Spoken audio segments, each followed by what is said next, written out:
thank you very much, Carol, for your very kind comments, and John, for your introduction.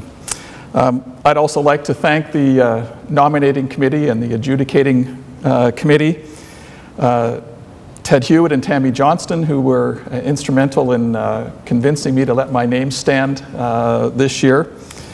My many colleagues, past and present, at Ivey, including a number of those people here today whom I've known for a long, long time. And I'll just point out a very small group of those that I've known for, let's say, 20 plus years.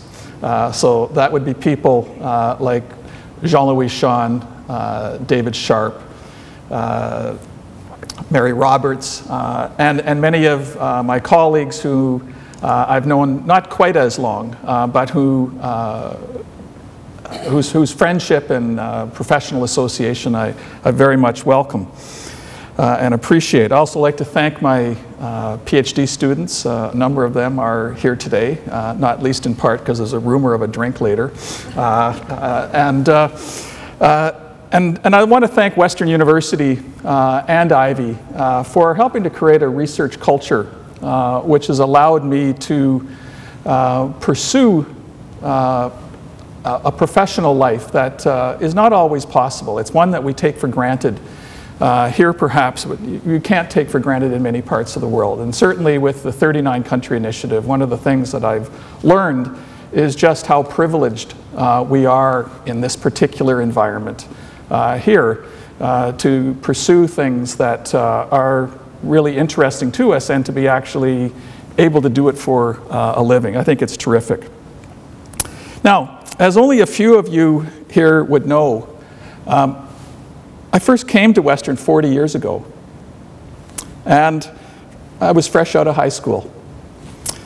I did my undergraduate and PhD degrees here, and after stints in the private sector for 3 years and at another university for 5 years interspersed, moved back to London a third time when I joined the faculty full-time in 1987. Our first home in London was, wait for it, on Hellmuth Avenue, a very small street of only 2 blocks long. Now, I can say with certainty that the last thing I was thinking about when I first came here 40 years ago from Toronto was that I would have a career which would include a heavy element of research and scholarship. It never crossed my mind. Like most teenagers, I had no real insight then regarding how most professors spent their time outside of the classroom. But this was a formative period in my life. And by the time I started second year university, I'd identified 3 big things which really, really interested me. These 3 would greatly influence the first of these great interests was an older woman whom I'd met. She was smart, good-looking, and very interesting. Yes, toward the end of first year university, I met my future wife, Maureen, who was exactly 1 week older than I am. Maureen's here today, along with 2 of our 4 children, Alex and Christine, and Christine's partner, Dr. Max Seferovic. And all 4 of them are Western grads. The second big thing which I identified was that I quite liked the feel, the atmosphere of a university. There was so much going on that was interesting.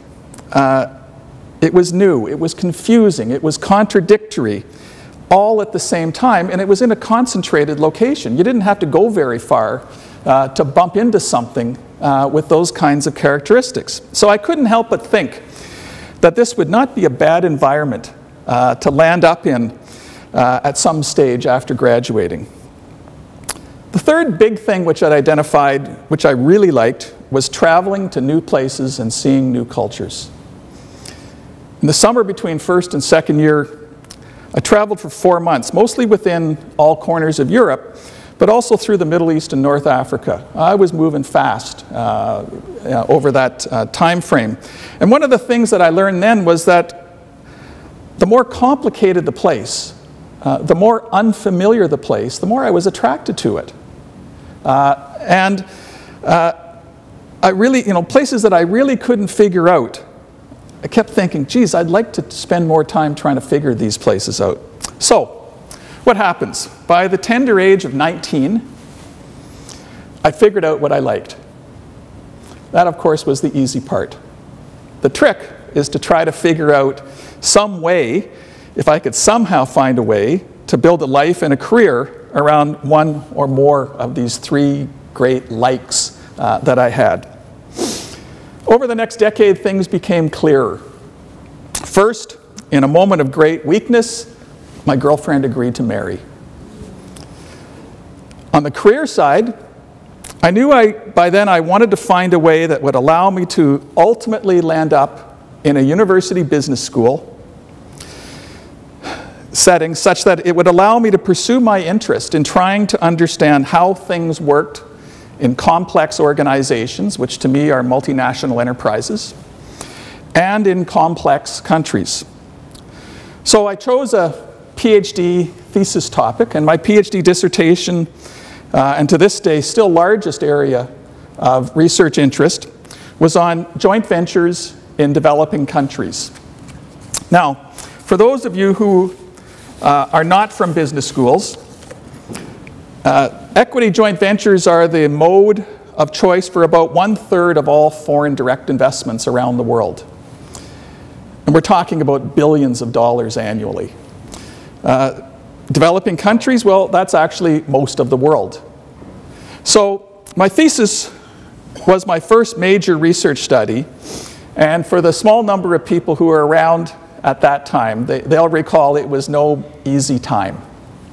First, for starters, 6 of the 9 people who were in my entry class in 1979 either dropped out or were asked to drop out. This was not a very comfortable environment, as one can appreciate. Second, my desire to focus on developing countries, or emerging markets as they'd now be called, was met in at least some quarters by some serious second guessing. One very senior professor said, and his words are seared into my mind, why do you want to waste time on trying to understand developing countries? Places like China, they aren't now and won't ever be important. And I, of course, disagreed. Third, in my thesis work, and perhaps because I'd adopted a different, more labor-intensive methodology to really get at the underlying logic of joint ventures, I came to rather different conclusions about why they would survive or fail. My conclusion was that survival was due much more to behavioral rather than economics-related reasons. When I presented my preliminary conclusions to a group of faculty, a second senior faculty member listened to me talk about the importance of long-term need and commitment between the partners as reasons for success, and he just said very bluntly, "You're on very thin ice." Well, the interesting thing was he hadn't even read the yet-to-be-written theory chapter, because my yet-to-be-written theory chapter took issue with and challenged directly some conclusions about joint ventures of a US-based scholar who eventually won a Nobel Prize in economics. This Nobel Prize winner saw no real role for joint ventures at the time, and like others, but in a minority at the time, I disagreed. I saw a role. Anyway, undoubtedly to the surprise to at least a few of the senior faculty of the day, my thesis won a major international Best Dissertation Award, and the key journal article out of my thesis work won a similar recognition, and things moved on from there over the next 25 years. Now, when I reflect back on my research career to date, I'm left with a few takeaways. And for the benefit of those in attendance who are at early stages in their research career, allow me to briefly share 5 observations, even suggestions. First, there's always room for new and different ways of examining an issue. Innovation is good. Incremental is safe, it's the norm, but it is rather boring. And there is room, therefore, to take a few chances at some stage. Second, Nobel Prize winners surely don't know everything. It's okay to challenge their work, but it's best to do it using academic speak. And so in academic speak, you'd never say, this person is an idiot. You'd talk about extending their work. You'd talk about finding boundary conditions about their work and the need to extend those. The third observation is that theory is great, but having the right data is king. I'm an empiricist. I'm always looking for the evidence. And ideally from a multi-method approach, because I think through triangulation and reinforcement that way, we get at a more defensible answer. My fourth observation is that luck never hurts, and luck should never be discounted. But as the adage goes, the harder I work, the luckier I get. Fifth, finally, and most importantly, my recommendation to any new scholar is to stay curious. Because then when you spend your time on whatever project, it just won't feel like tedious work the whole time. I've now visited 80 countries, and I hope to eventually make it into the Century Travelers Club. I know that I'll never completely understand how all the economies in the world work. I'll never completely understand all the elements of international joint ventures, and that's okay. I'm fine with that. I'm still learning, still curious, and the journey continues. Thank you very much.